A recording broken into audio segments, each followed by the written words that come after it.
Welcome back to my channel pretty corner. जय सिया राम दोस्तों। आज की इस वीडियो में मैं आप लोगों को सुनाने वाली हूँ धरती माता की कथा। देखिए, मैंने आपको पहले से एक वीडियो बना के दे दी है जिसमें मैंने आपको बताया है कि धरती माता की कथा का नियम आप कैसे ले सकते हैं और फिर उसका उद्यापन आप कैसे कर सकते हैं। तो आप उस वीडियो को जरूर देखिएगा। और आज की इस वीडियो में मैं आपको धरती माता की कथा सुनाने वाली हूँ। तो देखिए, मैंने धरती माता की कथा ऑलरेडी पहले भी चैनल पे डाल रखी है, लेकिन धरती माता की दो कथाएं होती हैं। दोनों में से आप किसी का भी नियम ले सकते हैं, दोनों ही सही कथाएं हैं। तो जो आपको ठीक लगे आप उसका नियम उठा सकते हैं। दोनों का नियम लेने का तरीका और दोनों का उद्यापन दोनों ही सेम होते हैं। आपको जो ठीक लगे आप वो ले सकते हैं। तो चलिए, आज की इस वीडियो में मैं आपको बता देती हूँ आप संक्रांत के बाद रोज जो है वो कथा कैसे कहेंगे। तो देखिए, जैसे कि मैंने आपको वीडियो में बताया था कि पहले दिन जब आप संक्रांत वाले दिन कथा का नियम लेंगे, उस दिन तो आपको 4 कटोरी मिनसनी है, लेकिन उसके बाद रोज आपको सिर्फ धरती में इस तरीके से बैठना है। आसन बिछा लीजिएगा आप, लेकिन अगर आपसे नहीं बैठा जाता तो कोई बात नहीं, आप मुड्डी ले सकते हैं। मुड्डी या स्टूल वगैरह कोई आप ले लीजिएगा। और देखिए, हमें 1 लोटा चाहिएगा जल, साथ में हमें तिलक करने के लिए हमें रोली लगेगी। और देखिए, ये हमें चाहिएगी ध्रुवा घास, जो कि मैंने आपको पहले भी बताया है। तो देखिए, इस तरीके से आप ध्रुवा घास ले लीजिएगा हाथ में थोड़ी सी, और थोड़े से इस तरीके से आप चावल भी ले सकते हैं। और उसके बाद आप तिलक कर लीजिएगा, अपने लोटे पे तिलक कर लीजिएगा इस तरीके से। उसके बाद आप अपने भी तिलक कर लीजिएगा।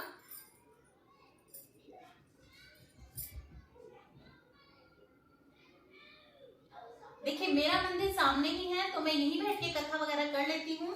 अगर आप मंदिर से अलग रह के कहीं कर रहे हैं तो आप साथ में ही गणपति भगवान को विराजमान करवा लीजिएगा। तो चलिए, अब मैं आपको कथा सुना देती हूँ। धरती माता की कथा।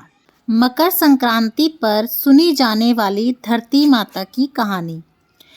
एक गरीब औरत थी, उसके छोटे छोटे बच्चे थे। एक बेटा था और एक बेटी थी। वो मजदूरी करके अपना घर चलाती थी। धीरे धीरे समय व्यतीत होता गया।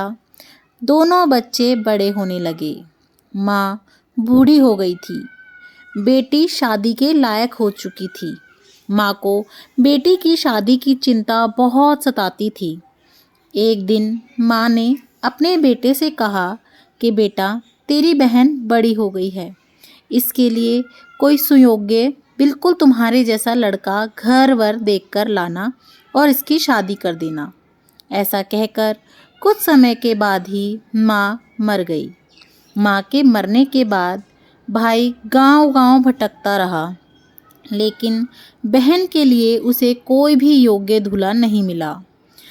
उसे माँ की बात के वो अक्षर सदैव याद रहे जब माँ ने कहा था कि बिल्कुल अपने जैसा सुयोग्य लड़का देखना। वो हर जगह पे जाता, अपने जैसे ही गुण उस लड़के में ढूंढता, और उसे वो ना मिलता तो वो निराश होके घर आ जाता। सब जगहों पर जाके धक्के खा के थकने के बाद वो घर आ जाता। बैठ के एक दिन वह सोचने लगा कि क्यों ना मैं ही अपनी बहन से शादी कर लूं, क्योंकि माँ ऐसा ही कह के गई थी कि अपने जैसा लड़का ढूंढकर ही शादी करना। मेरे जैसा तो कोई नहीं मिला, तो अब मैं ही अपनी बहन से शादी कर लेता हूँ। ऐसा सोच के उसने चुंदड़ी लाई और सारा सामान ले आया शादी के लिए। बहन ने कहा, भाई, यह सब सामान क्यों लाए हो? भाई ने कहा कि तेरी शादी है। बहन बोली, कैसी शादी? कहाँ की शादी? ना कोई मेहमान है, ना कोई लोग हैं, किससे कर रहे हो मेरी शादी? भाई ने कुछ जवाब ना दिया और वो बाहर चला गया। जब बहन ने आसपास में पूछा, तब गांव वालों ने कहा कि तुम्हारा भाई तुमसे ही शादी कर रहा है। यह बात सुनते ही बहन को बहुत गुस्सा आया और वो रोने लगी। और बहन ने एक लोटा लिया, चुनरी ली और चप्पल लेकर जंगल में रवाना हो गई। गांव वालों ने पूछा, जंगल में क्यों जा रही हो? वह कुछ नहीं बोली और वह जंगल की ओर भागती चली गई। जाकर धरती माँ को जोर जोर से पुकारने लगी और वो बोली, माँ, मैं क्या करूँ?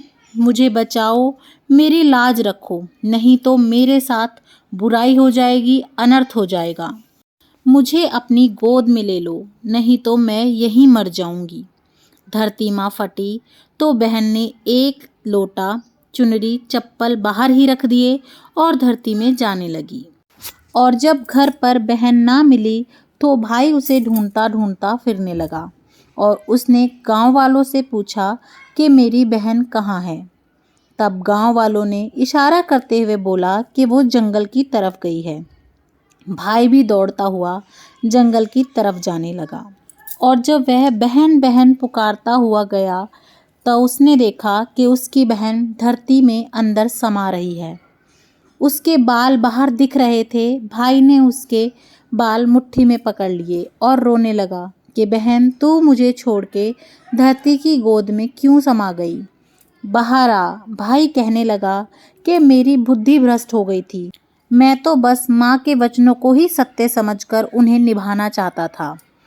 माँ के वचन निभाने के लिए मैंने जब अपने जैसा लड़का ढूंढा और मुझे कोई भी ना मिला, तो माँ के वचन झूठे ना हों, इसी कारण से मैं खुद तुझसे शादी कर रहा था।